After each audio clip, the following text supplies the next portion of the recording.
movies. Beast, I am a huge Vijay star, and I love his movies because he's a great dancer, and I've always loved good dancing, and I have a soft spot always. So, one word about Vijay star. I think they have some secret diet or something over here because everybody's energy level is so amazing. Big star is a huge star. Vijay, who was very shy last time.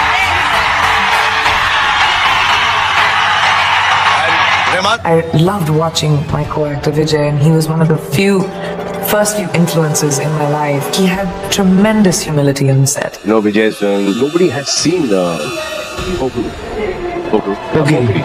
Nobody has seen. When I did Love, so that Vijay's film, I was forgetting the name, and it's Teri, na? Teri Tripathi.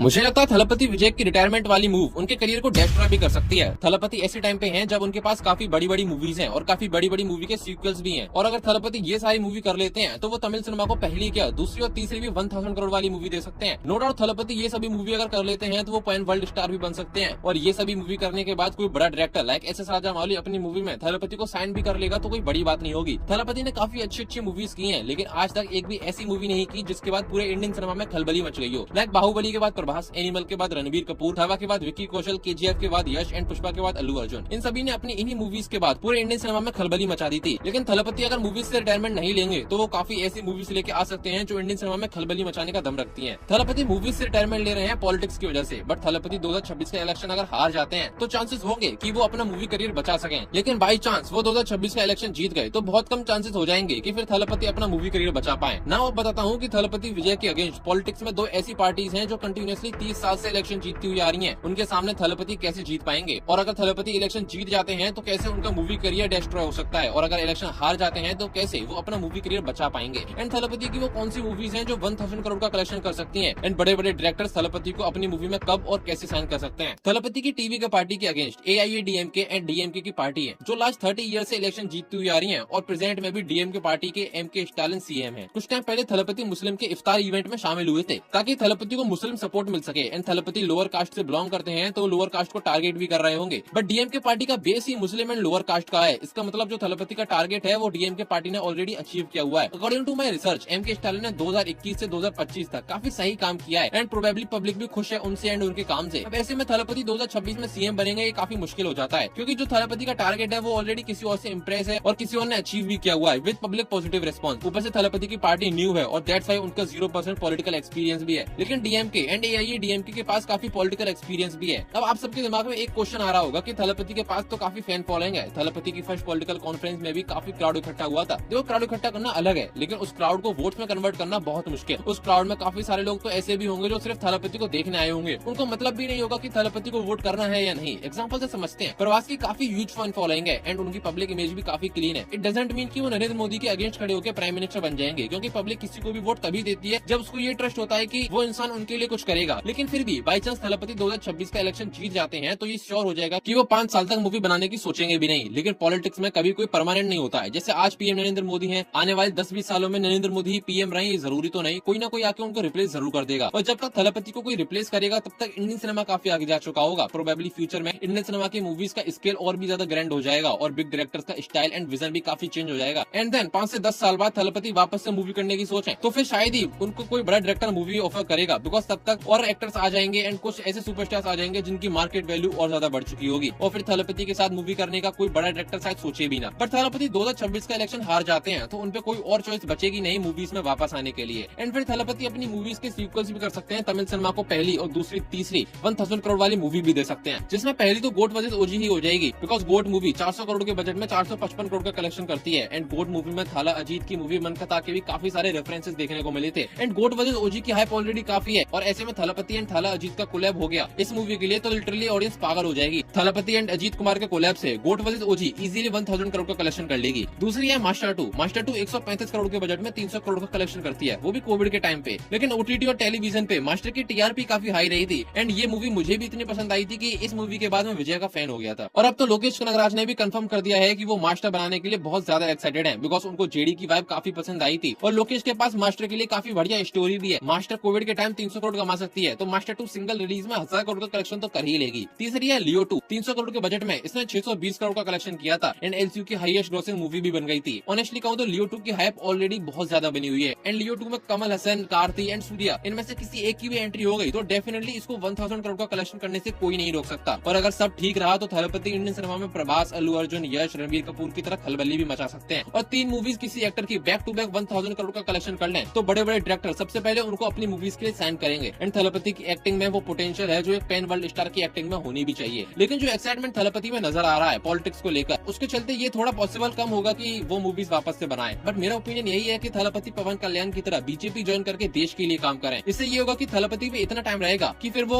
2 या 3 सालों में at least एक movie तो बना सके and Thalapathy 2 से 3 सालों में एक मूवी लियो जैसी भी बनाएंगे तो ऑडियंस उसको भी 1000 करोड़ का कलेक्शन करा ही देगी, बिकॉज 2-3 सालों में ऑडियंस बहुत हाइप रहेगी थलपति की न्यू मूवी के लिए। तो मेरा मानना यही है कि थलपति पॉलिटिक्स में जाना चाहते हैं तो जाएं, बट मूवीज करना ना छोड़ें, वरना उनका मूवी करियर काफी डिस्ट्रॉय हो सकता है, बिकॉज पॉलिटिक्स कभी किसी के लिए परमानेंट नहीं रही। सारी बातें साइड में, मेरे जैसे डाई हार्ड फैन के लिए थलपति मूवी से रिटायरमेंट ना लें तो ज्यादा बेटर है। सो यार that was the video. I hope you guys like the video and don't forget to subscribe and share this video with your friends. और कमेंट में जरूर बताना कि थलपति को मूवी करनी चाहिए या पॉलिटिक्स में जाके मूवीज को गुड बाय करना चाहिए। मैं मिलता हूँ नेक्स्ट वीडियो में, तब तक के लिए जय श्री राम।